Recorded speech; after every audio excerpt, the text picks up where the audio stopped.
Our focus has been rehab to restore what's already here because they just don't build them like this anymore. Lisa Johnson is bringing back the Casa Mira, built in 1925, just north of Midtown's Fisher Building. We're in the lower part of Detroit's North End. Oh, it looks clean. So we sat on it for a year trying to figure out what we were going to do and what its purpose was, and then it was 3 years of finding the money. When the funding came together, the rush was on, because this part of Detroit needs more apartments. They're very spacious units. They're great. And the location, this is going to be a very easy sell. We have people who want to move in here already. We've said waiting list. But the opportunity is great because there's a huge demand for rental properties in the city versus single family, particularly in the Central Business District and Wilbur Corridor.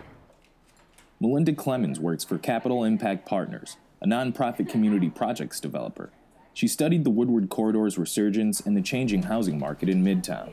And Midtown Detroit just didn't happen overnight, too. You got to think that this has been 30 years in the making. It's really been a block-by-block renovation of the area.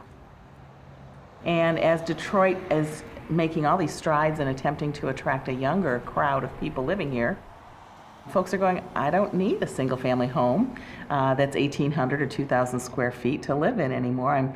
I'm looking for something a little more compact, and I think that's what makes multifamily housing very attractive for a lot of people.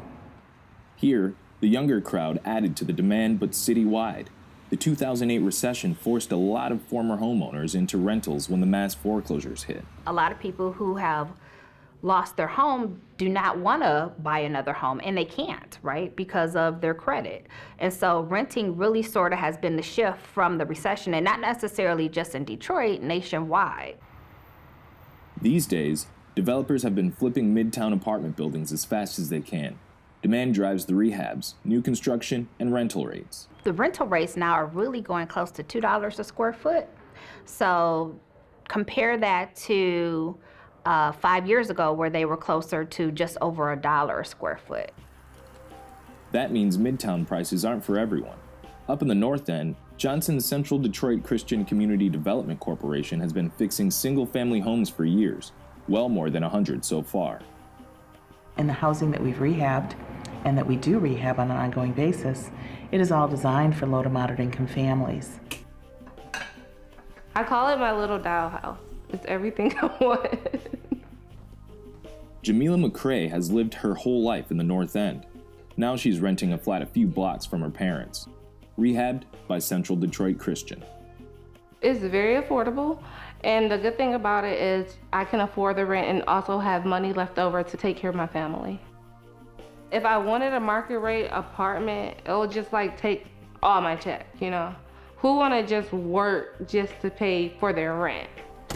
Even working full-time at a suburban hospital, McCrae qualifies for low-income housing support. The general rule, no more than 1/3 of your take-home pay should go for rent to avoid financial trouble.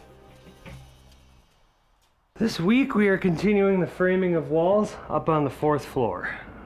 And So first, second, and third are all framed. yeah.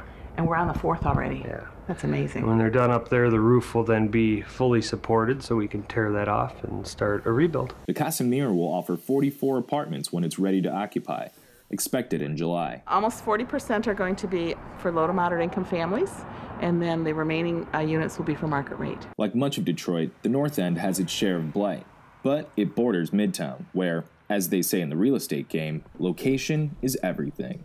And the North End is seeing the benefits. For us in this community, some of that is this Midtown creep.